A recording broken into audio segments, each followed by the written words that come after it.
আসসালামু আলাইকুম। এটিএন বাংলা সংবাদে সবাইকে স্বাগত জানাচ্ছি অনামিকা হাসান পুনম। শুরুতে বিআরবি কেবল সংবাদ শিরোনাম। বিসিবি নির্বাচন নিয়ে তুল কালাম, ক্রিকেটের জন্য কালো অধ্যায়, মনোনয়নপত্র প্রত্যাহারের পর তামিম ইকবাল, সরে দাঁড়ালো আরও 14 ক্লাব।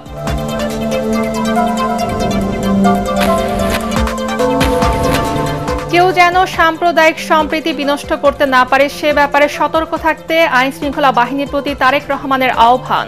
বিজয়া দশমীতে হিন্দু ধর্মাবলম্বীদের শুভেচ্ছা।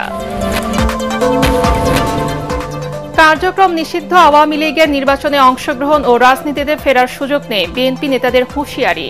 ট্রাইব্যুনালে দলটির বিচারের পদক্ষেপ নেওয়া হয়েছে বললেন আইন উপদেষ্টা। অন্তর্বর্তী সরকার কঠিন সময় পার করছে জানালেন ধর্ম উপদেষ্টা। শাপলা চত্বরে গণহত্যা ধামাচাপা দেওয়ার চেষ্টা হয়েছিল, মন্তব্য শিক্ষা উপদেষ্টার। শারদীয় দুর্গোৎসবের আজ মহানবমী, দেবীর বিদায়ের সুর, ষোড়শ উপচারে পূজা অর্চনা করছেন ভক্ত অনুরাগীরা।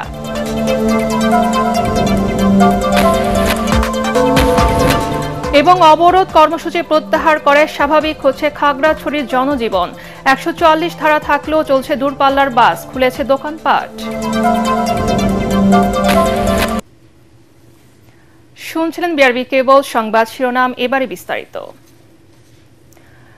বাংলাদেশ ক্রিকেট বোর্ড বিসিবির নির্বাচন নিয়ে শুরু হয়েছে তুল কালাম। এবারে নির্বাচনের সরকারি হস্তক্ষেপের অভিযোগ তুলে তামিম ইকবাল সহ অন্তত 15 ক্লাব তাদের প্রার্থিতা প্রত্যাহার করে নিয়েছে। জাতীয় দলের সাবেক অধিনায়ক বলে নির্বাচন নিয়ে যে নোংরামি হচ্ছে তার প্রতিবাদ জানাতেই এমন সিদ্ধান্ত নিয়েছেন তারা। তফসিল অনুযায়ী দুপুর 12টা পর্যন্ত প্রার্থিতা প্রত্যাহারের শেষ সময় ছিল। Report SM আশরাফের। বিসিবি নির্বাচন এবার সব নাটকীয়তাকেও যেন হার মানিয়েছে। মঙ্গলবার শেষ মুহূর্তে হাইকোর্টের রিটে 15 ক্লাবের উপর নিষেধাজ্ঞার পরই তামিম ইকবালের প্যানেল থেকে আভাস আসা শুরু করে এই নির্বাচন থেকে সরে দাঁড়াচ্ছেন তারা। সকাল 11টার পর সাংবাদিকদের তামিম জানান, অনেকেই প্রার্থিতা প্রত্যাহার করতে চাইলেও তাদের নানাভাবে হুমকি দিয়ে তা থেকে বিরত করা হয়েছে।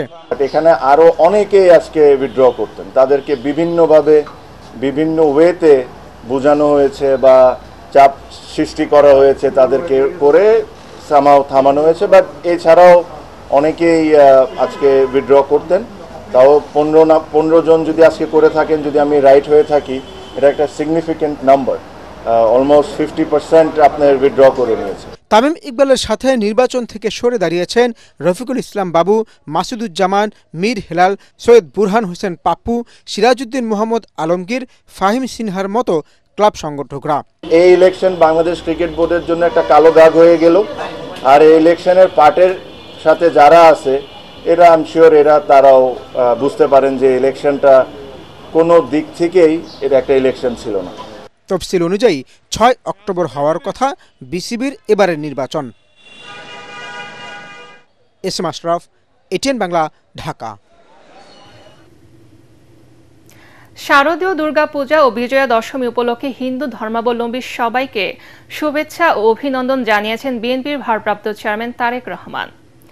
গণমাধ্যমে পাঠানো বাণীতে তিনি বলেন, আবহমান কাল ধরে বাংলাদেশের বিভিন্ন ধর্মাবলম্বী মানুষ প্রতিটি গোষ্ঠী, গোত্র, সম্প্রদায় ব্যাপক উৎসাহ উদ্দীপনার সঙ্গে যার যার ধর্ম পালন করে আসছে। এটি বাংলাদেশের ঐতিহ্যগত ধর্মীয় সামাজিক মূল্যবোধ ও সংস্কৃতির সৌন্দর্য। বাংলাদেশের প্রতিটি নাগরিকের নিরাপত্তা বিধান করা রাষ্ট্রের দায়িত্ব। শারদীয় উৎসবকে ঘিরে ফ্যাসিবাদী শাসনামলের মতো কেউ যাতে কোনো রকম সাম্প্রদায়িক সম্প্রীতি বিনষ্টের মতো পরিস্থিতি সৃষ্টি করতে না পারে সে ব্যাপারে সতর্ক এবং সজাগ থাকার জন্য আইন শৃঙ্খলা রক্ষাকারী বাহিনীর প্রতি আহ্বান জানান তিনি।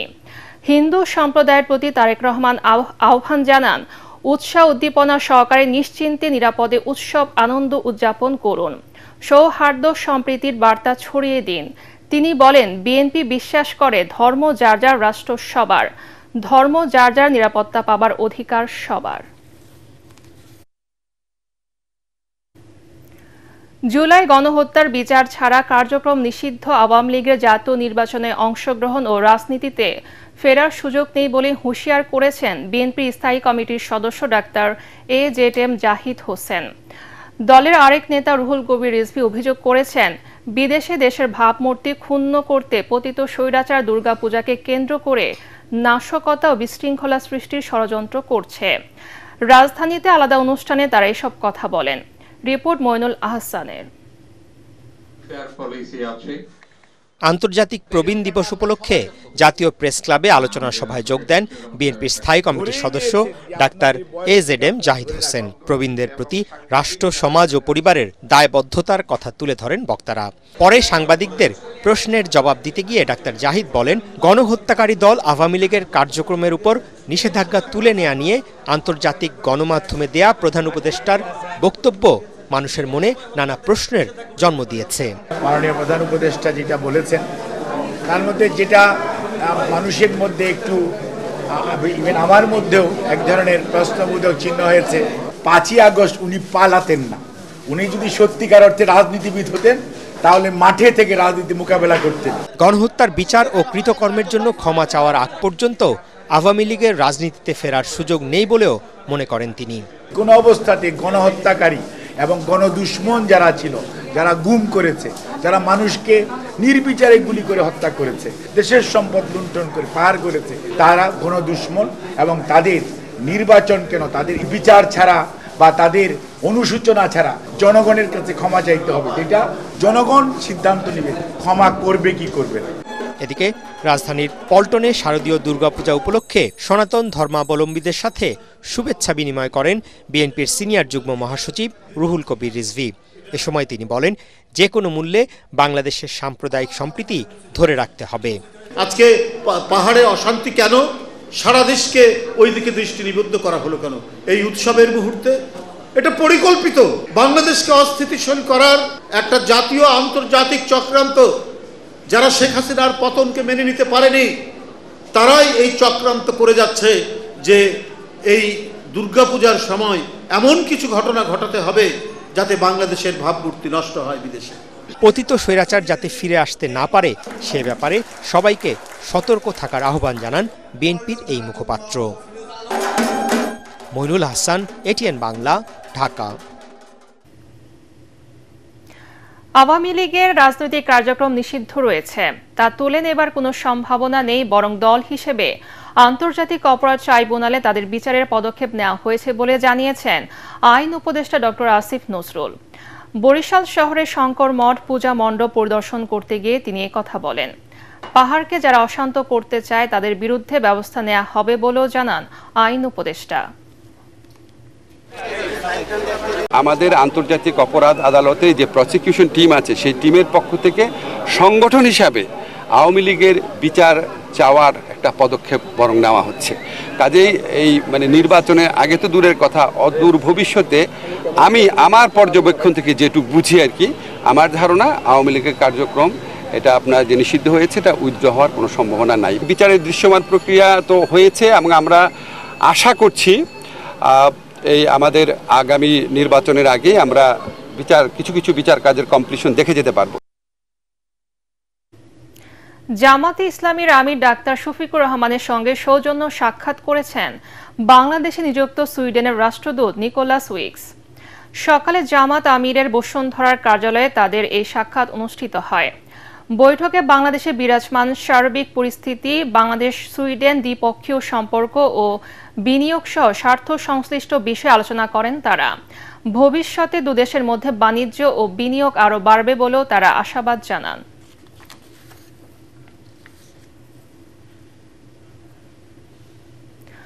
অন্তর্বর্তী সরকার কঠিন সময় পার করছে বলে জানিয়েছেন ধর্ম উপদেষ্টা ডক্টর আ.ফ.ম. খালিদ হোসেন।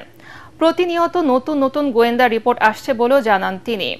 সরকারি ঢাকা আলিয়া মাদ্রাসার প্রতিষ্ঠা বার্ষিকীর অনুষ্ঠানে উপদেষ্টা এসব কথা বলেন।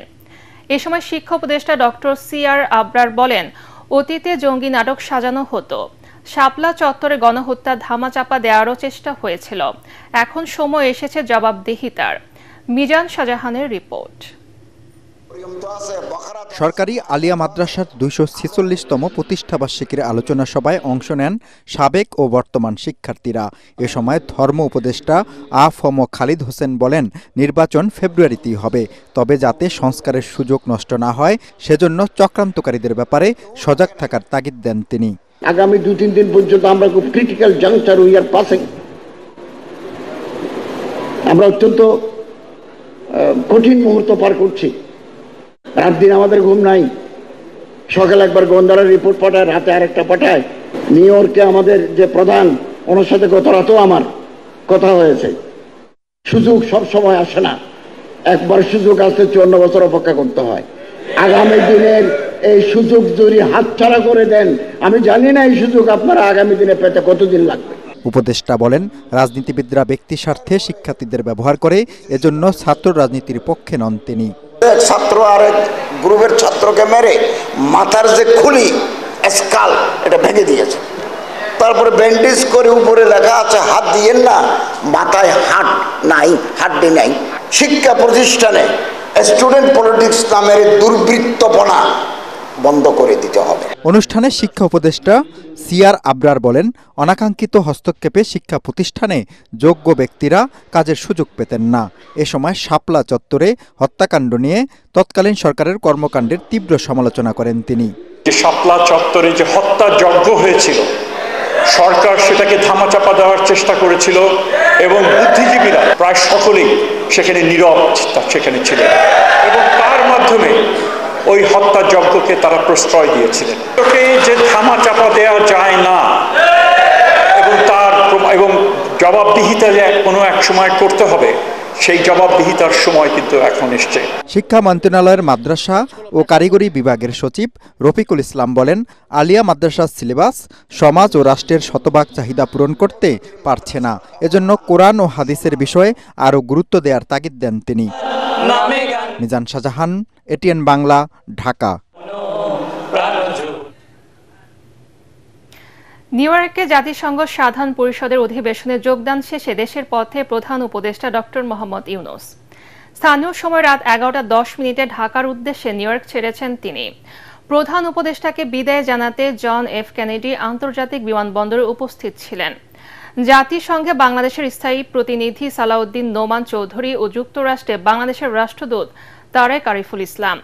জাতিসংঘ সাধারণ পরিষদের 80তম অধিবেশনে যোগ দিতে সপ্তাহখানেক নিউ ইয়র্কে অবস্থান করেন প্রধান উপদেষ্টা ও তার সফর সঙ্গীরা। সফরকালে জাতিসংঘ মহাসচিব, বিভিন্ন দেশের রাষ্ট্রপ্রধান ও আন্তর্জাতিক সংস্থার শীর্ষ ব্যক্তিদের সঙ্গে বৈঠক করেন ডক্টর ইউনূস। এসব ফোরামে রোহিঙ্গা সংকট সহ বাংলাদেশের অগ্রাধিকারমূলক বিষয়গুলো তুলে ধরেন তিনি। আজ মহানবমী, দুর্গা দেবীর বিদায় ঘণ্টা শুরু। এই দিনে দেবী দুর্গা চণ্ডী রূপে আবির্ভূত হয়ে অসুর বধ করেছিলেন। দিনটি আনন্দ উল্লাসে উদযাপন করছেন সনাতন ধর্মাবলম্বীরা। দুর্গতি নাশিনী দেবী দুর্গা ফিরবেন কৈলাসে, ফলে বিষাদের সুরও বাজছে ভক্তের মনে। রাজধানীর বিভিন্ন মণ্ডপ ঘুরে আরও জানাচ্ছেন মুশফিকুর রহমান।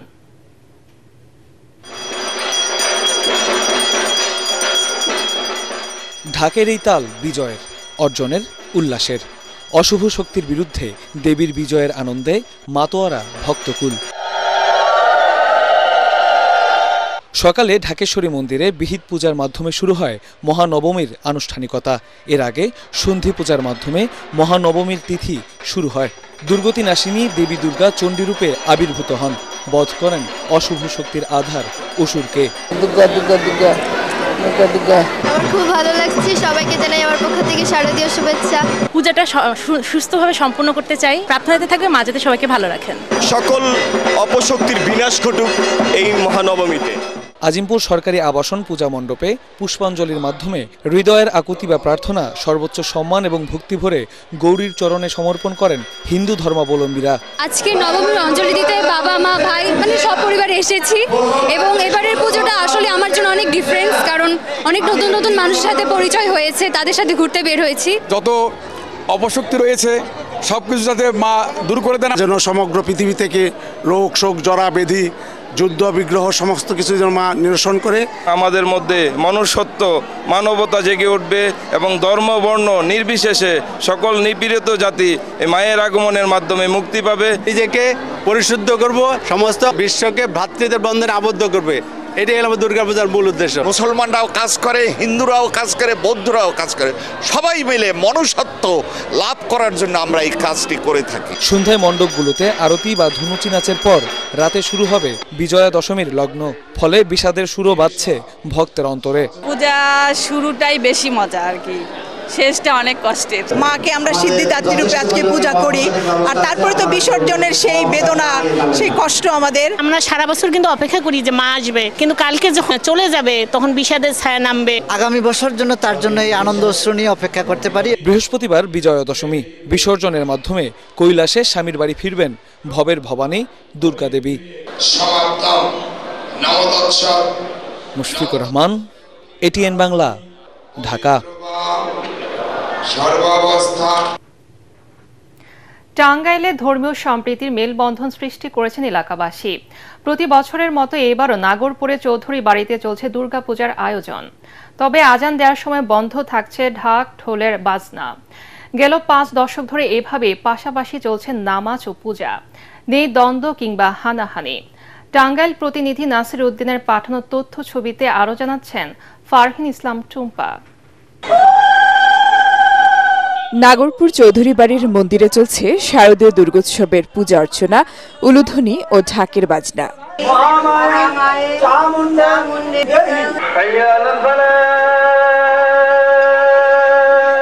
তবে আজান শুরু হওয়ার আগেই ঢাকঝোলের শব্দ বন্ধ করে দেওয়া হয়। নামাজ শেষে আবার বেজে ওঠে মন্দিরের ঢাকঝোলের বাজনা। এভাবেই হিন্দু মুসলিম সহাবস্থান বজায় রেখে 55 বছর ধরে পাশাপাশি চলছে দুই ধর্মের মানুষ। যখন আজান হয়, নামাজ পড়ে, তখন আমরা শান্ত থাকি। আমাদের ঢাক, কাশ, শঙ্খ, উলুধ্বনি এগুলো সব বন্ধ থাকে, আমরা সবাই চুপচাপ থাকি। আজান শেষ হয়ে গেলে আবার আমাদের ঢাক ঢোল বাজিয়ে আমরা পূজা অর্চনা করি। এখানে কোনোদিন আমাদের কোনো সমস্যা হয় না এবং খুব ভালোভাবে আমরা দুর্গাপূজা উদযাপন করে আসছি। কোনো রকমের হিন্দু মুসলমান কারোর মধ্যে কোনো রকমের কোনো সমস্যা আজ পর্যন্ত আমরা দেখি নাই। আজ পর্যন্ত কোনো একটি অপ্রীতিকর কোনো ঘটনা এখানে ঘটেনি এবং আশা করি ভবিষ্যতেও ঘটবে না।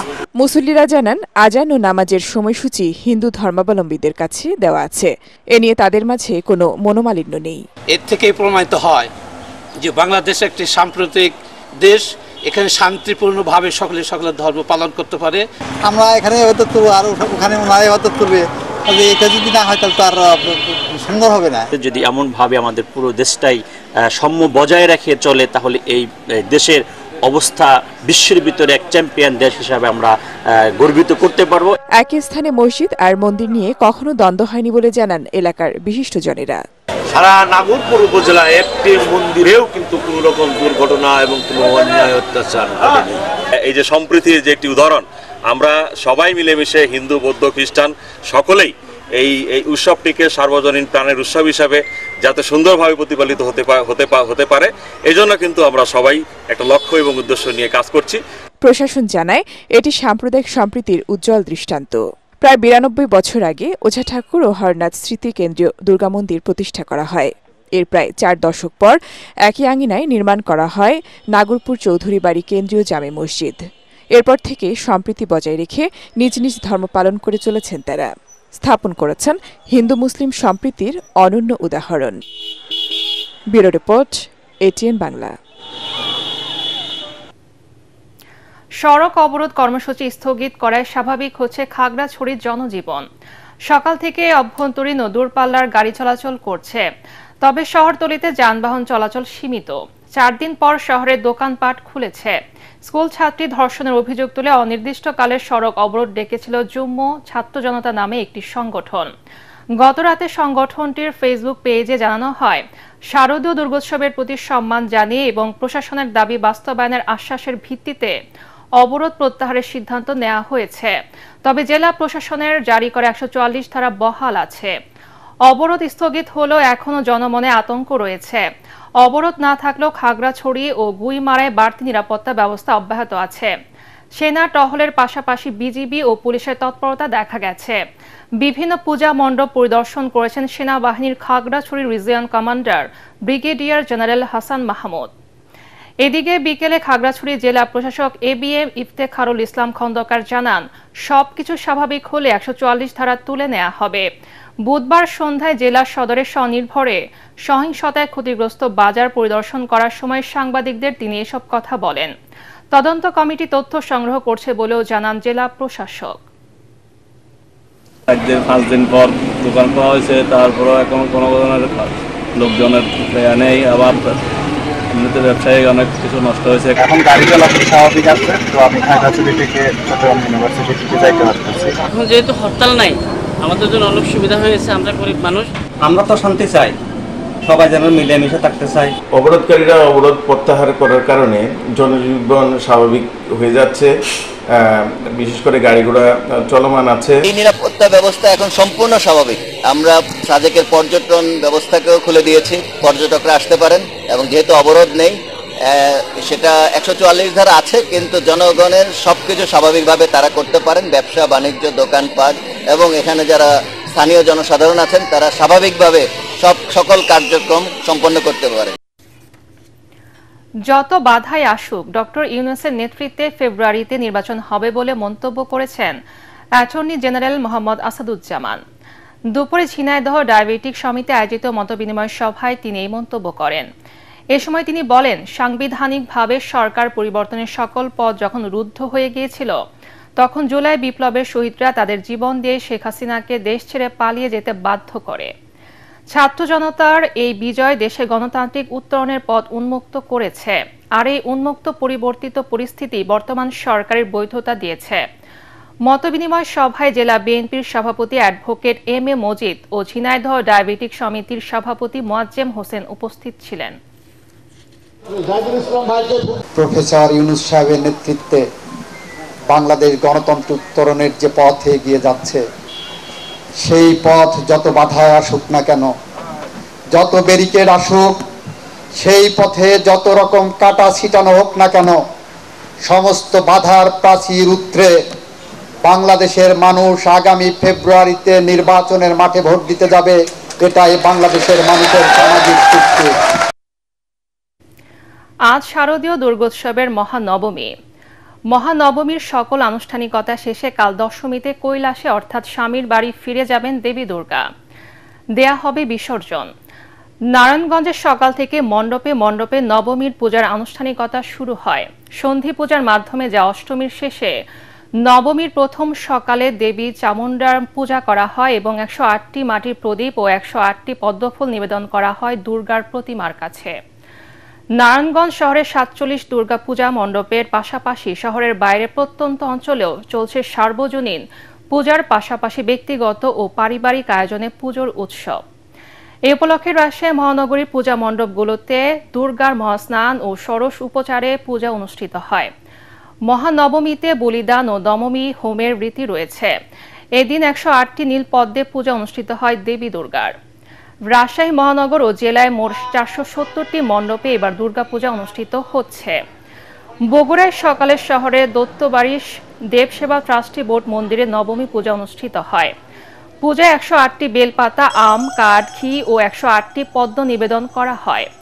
পূজার আনুষ্ঠানিকতা শেষে উপস্থিত ভক্তদের মাঝে প্রসাদ বিতরণ করা হয়।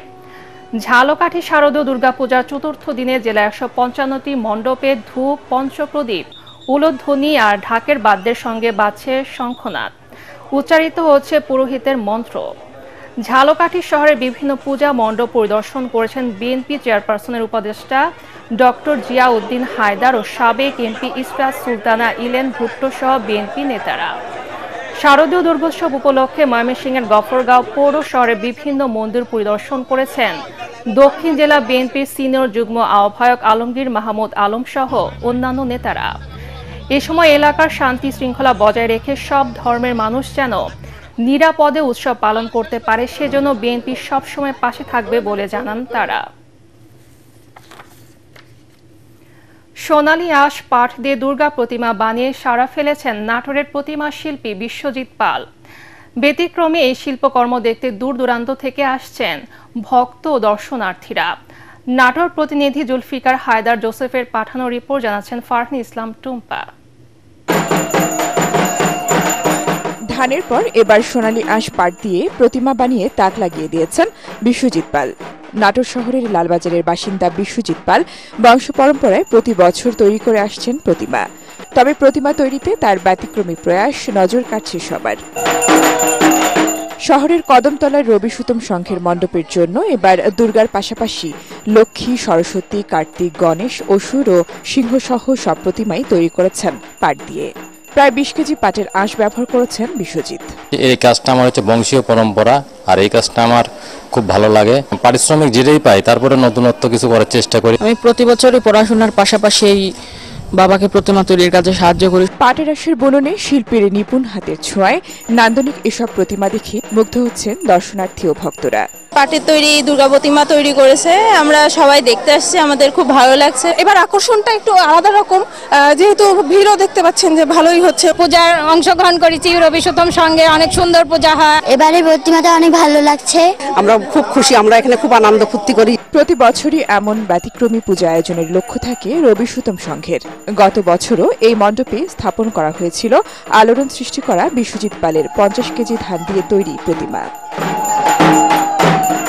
এবছর জেলায় 368টি মন্দির ও মণ্ডপে দুর্গাপূজা অনুষ্ঠিত হচ্ছে। আমরা বিভিন্ন পূজা মণ্ডপ পরিদর্শন করেছি, বিভিন্ন উপজেলায় গিয়েছি।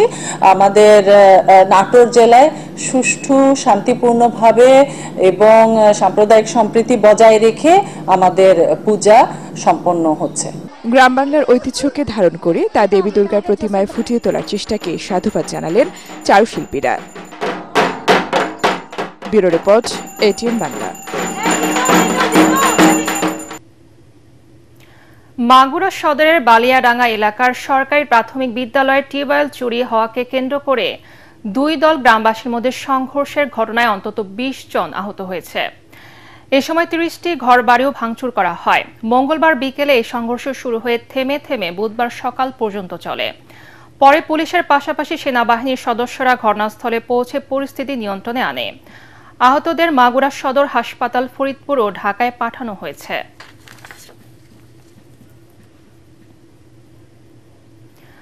আজ ও আগামীকাল দুর্গাপূজার কারণে সরকারি ছুটি থাকলেও বেনাপোল কাস্টমস কর্মকর্তাদের ছুটি বাতিল করেছে জাতীয় রাজস্ব বোর্ড। ছুটি বাতিল হয় সীমিত পরিসরে কাস্টমস ও বেনাপোল বন্দরে আমদানি রপ্তানি সংক্রান্ত কার্যক্রম চালু থাকবে। বেনাপোল কাস্টমসের সহকারী কমিশনার তৌফিকুর রহমান এই কথা জানান। তবে এই ব্যাপারে ব্যবসায়ীরা বলছেন, হঠাৎ করে কাস্টমস কর্মকর্তা পত্রের মাধ্যমে ছুটির দিনে কাস্টমস ও বন্দর খোলা রেখে কার্যক্রম চালু থাকার কথা জানিয়েছেন। 2-1 দিন আগে তথ্যটা জানালে কাস্টমসে ব্যবসায়ীদের উপস্থিতি থাকত এবং সরকারের রাজস্ব আদায় হতো। রাঙ্গামাটির লংগদুতে বাড়ি ফেরার পথে কাপ্তাই হ্রদে আকস্মিক ঝড়ো বাতাসে নৌকা ডুবে মারা গেছে 2 জন। আরও একজন নিখোঁজ রয়েছে। গতরাতে লংগদু উপজেলার গুলশাখালী থেকে নৌকায় নদী পার হওয়ার সময় এই ঘটনা ঘটে। নিখোঁজ মা ও ছেলেকে উদ্ধারের কাজ করছেন স্থানীয়রা। তারা জানায়, সন্ধ্যায় FIDC এলাকার 5 জন একটি ছোট জালের নৌকা নিয়ে গুলশাখালী আত্মীয়ের বাড়ি বেড়াতে যায়। ফেরার পথে কাপ্তাই হ্রদে আকস্মিক ঝোড়ো হাওয়ায় তাদের নৌকা ডুবে যায়। নৌকায় একজন পুরুষ, 2 জন মহিলা ও 2টি শিশু ছিল। পরে স্থানীয়রা ঘটনাস্থল থেকে 2 জনের মরদেহ উদ্ধার করে। দৃষ্টি থেকে দৃষ্টিভঙ্গি এই স্লোগানে সেবা মাসের কার্যক্রম শুরু করেছে লায়ন্স ক্লাব। বিশ্ব লায়ন্স সেবা দিবস উপলক্ষে অক্টোবর মাস জুড়ে বিভিন্ন সেবা কার্যক্রম চালাবে ক্লাবটি। সকালে আগারগাঁয়ে বাংলাদেশ চীন মৈত্রী সম্মেলন কেন্দ্র প্রাঙ্গণে বেলুন ও পায়রা উড়িয়ে কর্মসূচির উদ্বোধন করেন লায়ন্স জেলা 315A1 governor AKM Golam Faruk. পরে বর্ণাঢ্য র্যালি অনুষ্ঠিত হয়। এছাড়া আগারগাঁয় লায়ন্স চক্ষু হাসপাতালে সেমিনার, স্বেচ্ছায় রক্তদান কর্মসূচির আয়োজন করা হয়। সেবার ব্রত ও মানবিকতা ছড়িয়ে দিতে লায়নদের প্রতি আহ্বান জানান গভর্নর গোলাম ফারুক।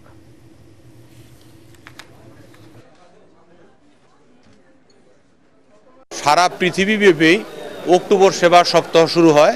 মূল 3টা জিনিস আমরা এবার ফোকাস করছি: mental health and wellbeing, hunger, environment. 14 লক্ষ লায়ন আছে সারা পৃথিবীতে। এখন আমরা এটা 15 লক্ষতে উন্নীত করব। এবারে আল আরাফা ইসলামী ব্যাংক অর্থ সংবাদ।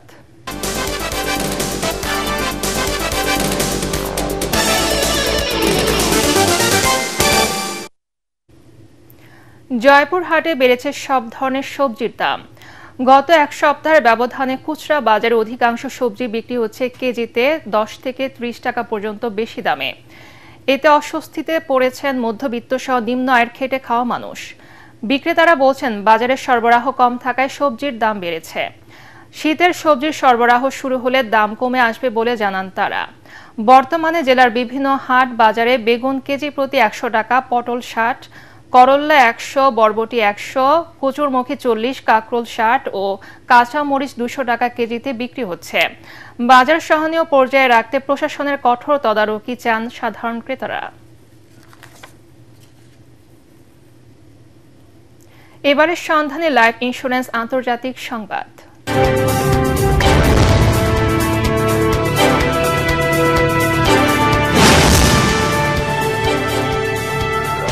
সিনেটে ব্যয় বাজেট বিল পাশে ব্যর্থ হয় 6 বছরেরও বেশি সময় পর আবারও শাটডাউনে পড়েছে যুক্তরাষ্ট্র। এতে করে অনির্দিষ্টকালের জন্য অচল হয়ে পড়েছে ট্রাম্প প্রশাসন। বহু সরকারি কর্মী বেতন ছাড়াই ছুটিতে যাবেন। অর্থের অভাবে স্থগিত হয়ে যাচ্ছে বেশিরভাগ সরকারি সেবা কার্যক্রম। ব্রিটিশ সংবাদ মাধ্যম বিবিসি জানিয়েছে, ওয়াশিংটন ডিসির স্থানীয় সময় মধ্যরাত থেকে যুক্তরাষ্ট্রে শুরু হয়েছে এই শাটডাউন। তবে জরুরি পরিষেবা চালু থাকবে। রিপাবলিকান নিয়ন্ত্রিত সিনেটে ব্যয় বাজেট পাশ না হয় দেশজুড়ে এই অচল অবস্থা তৈরি হয়েছে।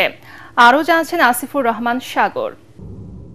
স্বাস্থ্যসেবা তহবিল নিয়ে দ্বন্দ্বের জেরে মার্কিন পার্লামেন্টের উচ্চকক্ষ সিনেটে আটকে গেছে ফেডারেল সরকারের ব্যয় সংক্রান্ত বিল। ক্ষমতাসীন রিপাবলিকান দলের বেশিরভাগ সদস্যের সম্মতি না থাকায় বাজেট পাশে ব্যর্থ হয়েছে ট্রাম্প প্রশাসন। ফলে বুধবার রাত 12টার পর থেকেই অচল হয়ে পড়বে ফেডারেল সরকার। কংগ্রেস ও হোয়াইট হাউস সমাধানে পৌঁছাতে না পারলে চলমান শাটডাউন আরও দীর্ঘস্থায়ী হতে পারে। ওয়াশিংটন থেকে এএফপি জানিয়েছে 100 সদস্যের সিনেটে সরকারি তহবিল পাশের জন্য 60 ভোট প্রয়োজন, যা রিপাবলিকানদের ভোটের চেয়ে 7টি বেশি। রিপাবলিকানরা চেয়েছিল বর্তমান তহবিলের মেয়াদ নভেম্বর পর্যন্ত বাড়াতে। পরবর্তী সময়ে দীর্ঘমেয়াদী বাজেট আলোচনার উপর জোর দেন তারা। কিন্তু ডেমোক্রেটরা চেয়েছে স্বাস্থ্যসেবার জন্য $100 বিলিয়ন পুনরায় বরাদ্দ করা হোক, বিশেষ করে ওবামা কেয়ার স্বাস্থ্য বীমা প্রোগ্রামের জন্য। অন্যদিকে ট্রাম্প প্রশাসন সেগুলো বন্ধ করতে আগ্রহী।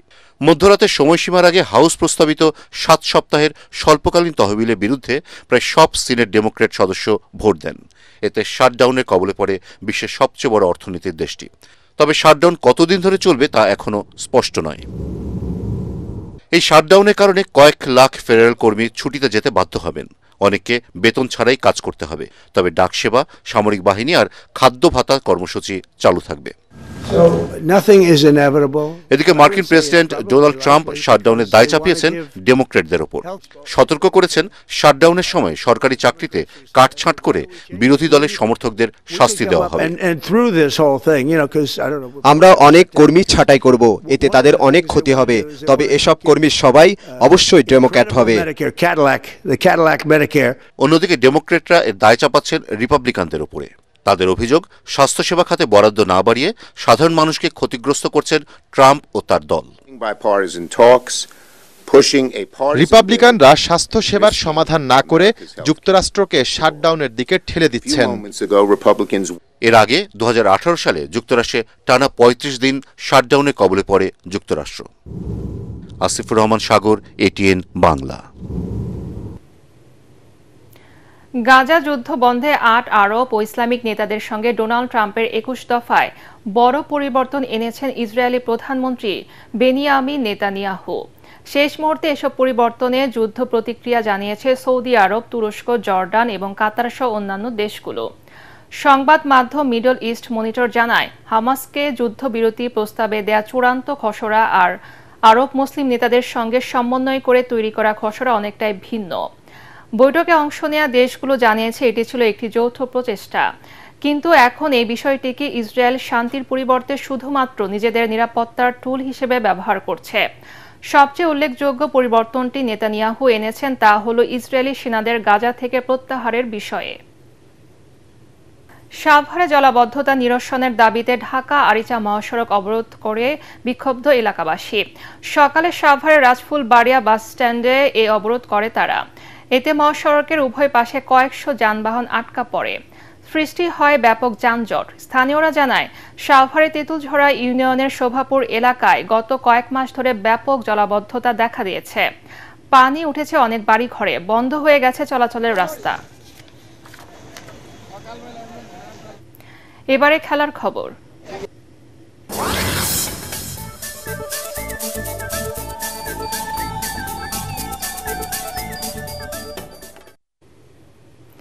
বাংলাদেশ ক্রিকেট বোর্ড বিসিবি পরিচালনা পর্ষদের বিনা প্রতিদ্বন্দ্বিতায় নির্বাচিত হলেন সঙ্গীত শিল্পী আসিফ আকবর। বিসিবি নির্বাচনে প্রার্থিতা প্রত্যাহারের শেষ দিনে সরকারের প্রতি নির্বাচন প্রভাবিত করার অভিযোগ এনে তামিম ইকবাল সহ 15 জন পরিচালক প্রার্থিতা প্রত্যাহার করেন। তাতে চট্টগ্রাম বিভাগ থেকে কুমিল্লা জেলা ক্রীড়া সংস্থার কাউন্সিলর আসিফ আকবর এবং চট্টগ্রাম বিভাগীয় ক্রীড়া সংস্থার আহসান ইকবাল চৌধুরী বিনা প্রতিদ্বন্দ্বিতায় নির্বাচিত হন। শেষ করার আগে বিআরবি কেবল সংবাদ শিরোনাম আরেকবার। বিসিবি নির্বাচন নিয়ে তুল কালাম, ক্রিকেটের জন্য কালো অধ্যায়, মনোনয়নপত্র প্রত্যাহারের পর তামিম ইকবাল, সরিয়ে দাঁড়ালো আরো 15 ক্লাব।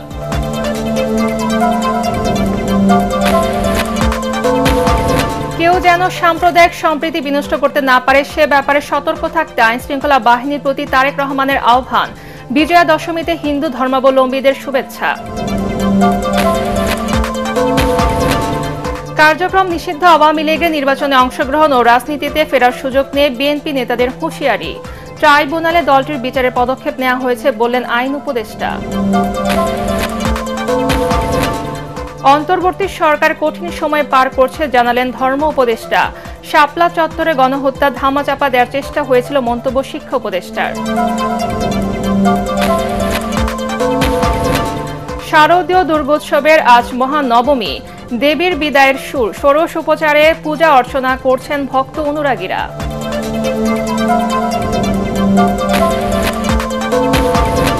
এবং অবরোধ কর্মসূচি প্রত্যাহার করায় স্বাভাবিক হচ্ছে খাগড়াছড়ির জনজীবন। 144 ধারা থাকলেও চলছে দূরপাল্লার বাস, খুলেছে দোকানপাট। পরবর্তী সংবাদ দেখার আমন্ত্রণ জানিয়ে এখনকার মতো শেষ করছি। ATN বাংলার সংবাদ ইউটিউবে দেখতে ব্রাউজ করুন, youtube/ATN বাংলা নিউজ। ধন্যবাদ সবাইকে।